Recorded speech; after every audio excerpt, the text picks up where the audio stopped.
Alright, we've got a quick and hopefully easy tutorial here from Collette Tech on installing the ProCut2 for the GoPro Session on a G3, but this tutorial.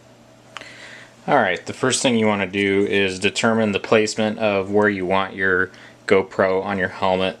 This is typically, right over the hinges is where we mount most of these. It could be different for you depending on the type of flying and video shoots you do. But once you determine where you want that to be, keep in mind that the locating pin is going to go towards the rear, and the Collette Tech logo will go towards the front. Collette Tech name will go towards the back. Once you find that location, we want to use the provided drill jig and place that over your mounting position. And this is a demo helmet, so we've obviously had a lot of different mounts already mounted on this helmet, so we're not going to drill any additional holes for this video. But for a new helmet, you would take your provided drill bit and you would drill in the two provided locations, and once that's done, you can actually dispose of the drill jig. You won't need this again.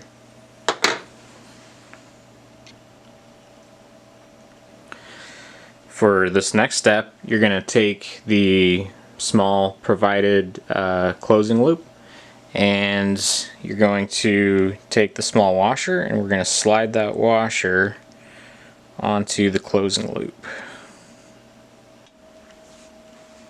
And now with that washer on there, you should have a closing loop that looks like this. So the next thing we're going to do is we're going to take what we call the tensioner assembly, and we're going to place our closing loop into the tensioner assembly, like so. So now we've got a closing loop and a tensioner assembly together.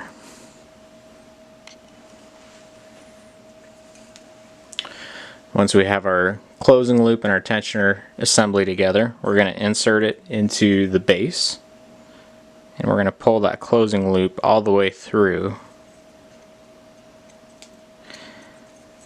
Before we pull it all the way through, we're going to just face this tensioner assembly towards the rear. So this Allen key hole right here should be facing towards the rear, and it should line up with this little cutaway right here.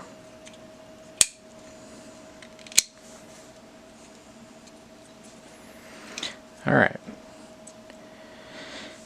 Now before we put this on the helmet, we're actually going to open up that tensioner assembly, and the provided key that comes with the kit can help assist with some of that. But we're going to put it into the fully open position, and in the fully open position you should have something like this. This allows that loop to really drop down and provide access to it. So now, in order to put this on the helmet, we're going to pull the closing loop through the front hole.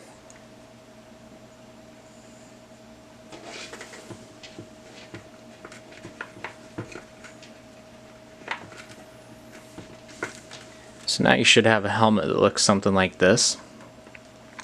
The next thing we're going to do is we're going to take our cutaway handle, and we're going to insert that into the side of the helmet. To do that, it's going to go in between the shell and the pad liner. The pad liner is just velcroed in, so it should slide through pretty easy. And once you slide that through, you can go ahead and secure it. Now's a good time to secure the handle. You want to make sure that this closing loop here is facing towards the rear of the helmet, not towards the front. There's not a lot of room up here, and you also have some hardware here on the hinges that you want to avoid. So we're going to face that loop towards the rear. I'm just going to tuck that in, and we're going to use the Velcro in the helmet liner to secure that handle. At this point, we're going to take the provided Teflon washer. We're just going to slide that over the top of the string. I don't know if you can see that very well. Let's turn that around here. we're going to slide the Teflon washer over the top of the string. So now we've got something like this in our helmet. And now we're going to slide the pin through the closing loop so that the Teflon washer is in between the pin and the helmet shell. The Teflon washer isn't required, it just makes it a little easier to pull the pin out under tension. So this is going to be a little hard to show on video. I'm going to slide the pin through and we'll be right back.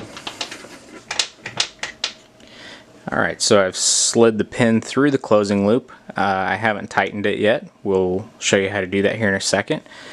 But now is a good time to remove this string. This is just a helper string, like a pull-up cord, if you will. Another important thing that we want to note is that you don't ever want the closing loop to go beyond the ball. The ball is bigger than the pin for a reason. You don't want the pin to ever touch the yellow Teflon portion of the RSL cord.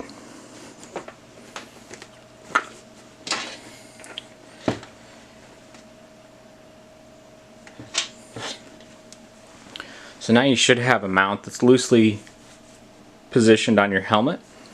What we're going to do now is we're going to close the tensioner assembly, and that is going to draw the mount down tight against the helmet. To do that, we put the Allen key into the front of the tensioner assembly, and this just helps give us a little bit of leverage on it. But if you look at what I'm doing here, we actually want to use our thumb to push the tensioner assembly down while we use the Allen key to close it at the same time. And as you push down on it with your thumb and push in with the Allen key, the tensioner assembly should fall right into place. And now you've got a tightly mounted GoPro Session mount.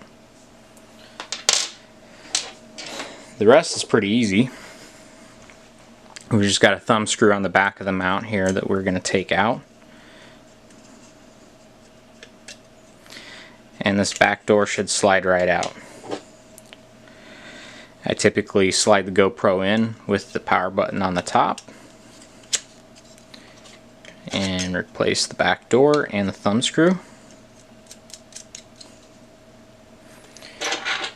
And lastly, you want to insert the nut into the side of the mount, and the rest is pretty straightforward. We're just going to find the right angle that works for us, and you're going to insert the bolt, and using the provided hex key you're going to tighten the bolt down.